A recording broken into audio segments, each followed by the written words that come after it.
It's invading your house. What is it? I don't know, but it's definitely not from my hood. Now, the ultimate power can be unleashed. This is Todd Foolery, and if you were a kid in the late 90s, chances are you've heard of Animorphs, because they were everywhere, and I personally had a very unhealthy obsession. They had books, so of course I had to have the books. They had toys, you know I had to have the toys. They had a video game, y'all, a video game, and you know I had to have that too. And then there was the TV show. On September 5th, 1998, Animorphs, the TV series, premiered on Nickelodeon. And while it had tons and tons of anticipation leading up to the premiere, it was poorly received by fans, critics, and even the creator of the book series, who stated she could only make it through the first 2 episodes. Most complaints revolved around its inconsistent loyalty to the source material, the special effects being a little subpar, and then just plain bad writing and on-screen performances. And look, that's all valid, but I chose a completely different approach with my most recent viewing and watched with one intention: find everything that works. There's a reason Animorphs instantly comes to mind when I think sci-fi kid shows from my childhood. So in this video, I'm accepting the atrocious green screen, I'm ignoring the comedically underwhelming fight scenes, and I'm overlooking the incessant plot conveniences, so we can just talk about the good stuff from Animorphs, the TV series.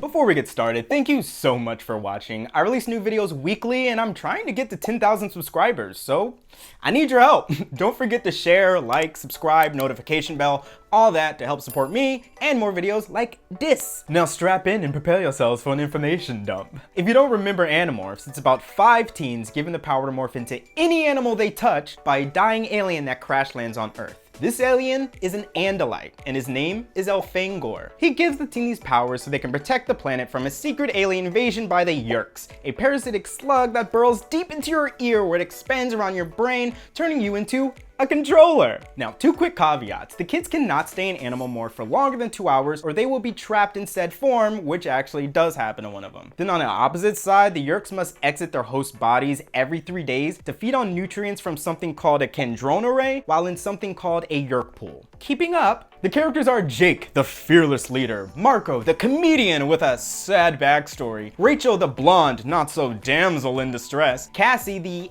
animal lover and Jake's love interest sometimes, and then Tobias, the misunderstood outsider turned forever Hawk. Eventually, Elfangor's little brother, Eventually,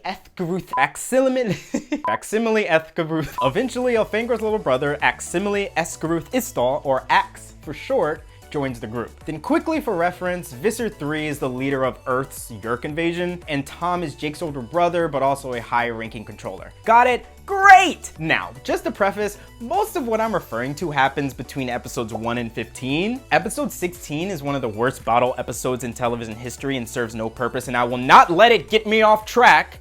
But also, it's where I feel the show starts going off the rails and really losing its identity. But I promised you positivity!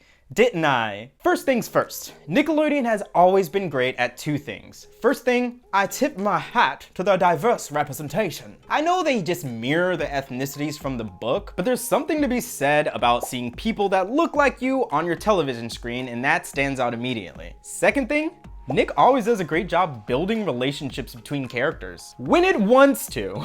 Well, it seems like they give 2 shits about Cassie and Rachel's friendship because every conversation consists of either Yeerks or boys. Chasing John McCall! It's obvious they care about Jake and Marco's because not only do they explore their friendship deeper, they're given the most at stake in this alien war. We could get killed. Marco's relationship with his dad is probably the best in the entire series, and they only share about 5 scenes. Quick side note, Marco's mother is presumed dead in the beginning, so it's just Marco and his father. But the way they show how Marco has almost become the parent until his father processes his grief is great. He has a lot to consider when putting himself in harm's way for this war that he didn't ask to be a part of. And then it gets more complex when his mother is revealed to be alive and under Visser 1's control. Visser 1 being the leader of the entire Yeerk army. So now he has to fight, and I think that's a pretty advanced emotional arc for a kid's show. especially in the 90s. This is the same thing with Jake and his brother. In fact, one of my favorite scenes of the entire series is the final scene in the 2-part episode, The Capture. In this episode, Jake gets taken over by a Yeerk, so he experiences what it feels like to be alone in your mind while this toxic creature makes you watch as your loved ones think it's you interacting with them.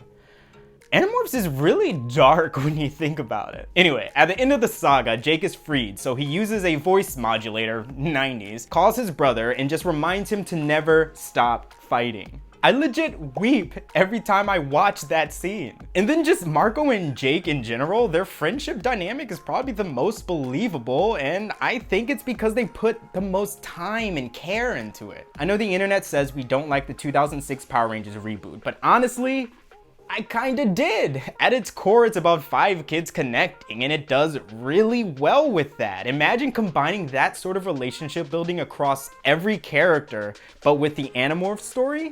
That would be fantastic. Next thing I immediately notice is its tone and style. While yes, it's much tamer, way less violent, and nowhere near as dark as the book series, for a kids show on Nickelodeon in the 90s, it is heavily styled in comparison to its peers. Most were game shows, sitcoms, dramas, the only sci-fi shows coming to mind being Alex Mack, Alan Strange, and I guess Are You Afraid of the Dark, which is also the closest we had to horror on Nickelodeon. Animorphs appeared as this sci-fi teen drama with a somber tone that sprinkled in some horror and suspense moments. The town also just feels so bleak and sad. Like the future is uncertain, and there's this constant underlying terror that makes average day-to-day teen worries insignificant. Like no kidding, as soon as I heard this music come in, My name is Jake.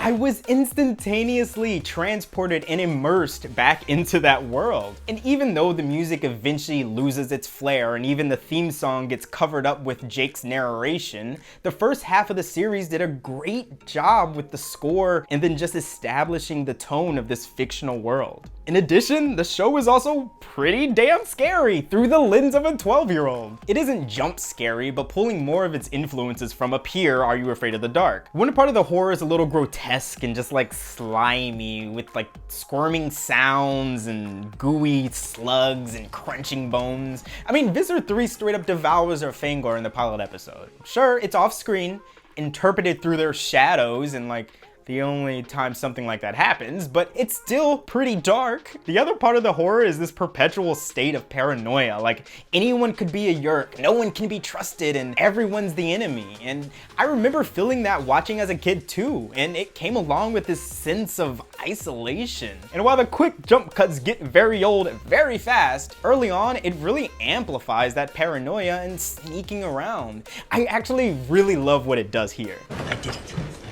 I mean, it works.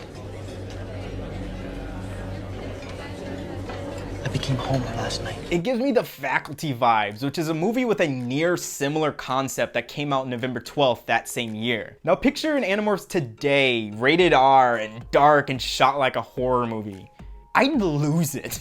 Last thing that really stuck out was just taking in the incredibly massive scope of work the creative team was asked of. This was a very ambitious project to bring to live action, especially in the 90s, and then especially on Nickelodeon. To put that into perspective, this is the type of stuff that was airing on Nick at the time.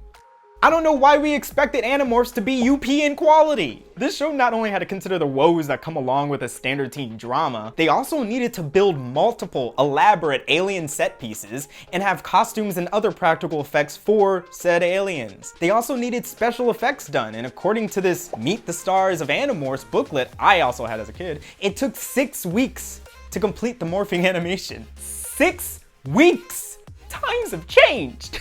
In addition to that, they had to work with lots of animals all the time, every episode. And while that sounds cool, easy, and fun, Working with the animals is pretty fun. if there's anything I learned from film school, it's that I didn't need film school, but also you don't want to work with babies or animals. This show works with a literal zoo, a professionally trained zoo. And I'm not talking just dogs and cats. They had lions and tigers, which means they also needed stunt people and stunt hawks. Seriously though, I love how they have Tobias as a hawk sitting off to the side squawking, and then in this scene, he's just in the background all agitated. At first I was like, that's some extreme commitment and detail. But then I started wondering, like, is that animal abuse? Anyway, that's a lot to balance, and they did that for us.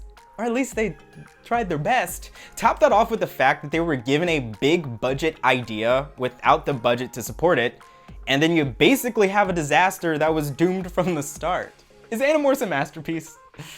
Absolutely not. But it isn't a steaming heap of doggy doo-doo either. A team of really talented people brought an ambitious concept to life the best way they could on a limited budget. And having been on the production side of things for a couple of years, I've experienced how much goes into bringing even the simplest of ideas to life. So I hope this positive peek back at Animorphs gave some credit to the work the creative team put in and allowed you to see the show in a different light. Or not. The show really does not hold up well. Where have you been? One word. Sail, sail, sail, sail. But you do gotta hand it to them. Animorphs seems eerily similar to what the CW evolved into. And I'm not saying it's a direct influence, but you can't tell me you can't picture them Arrowversing this. Perhaps they paved the way and got a lot of it wrong, so every campy superhero supernatural CW show could get it right. Take from that what you will, and here's to a better reboot. Alright, thanks so much for watching, everyone. And if you made it this far in the video, I really appreciate your support. I do have to admit, I too was disappointed by the TV adaptation, but it definitely resonated with me more than it did with most. And I don't know if it was just the fact that I was very sheltered growing up and just had lower expectations, but it wasn't that bad to me. Anyway, I hope you enjoyed visiting the positive side of Animorphs as much as I did. Let me know your favorite part of the show in the comments below, or let me know your least favorite part if you hated it. There are a couple episodes I would love to go back and do a deep dive for, so if that does interest you, comment that below as well. I've got another Animorphs video coming, a video on season 1 of Alex Mack, and then another one on Cousin Skeeter, so keep an eye out for that.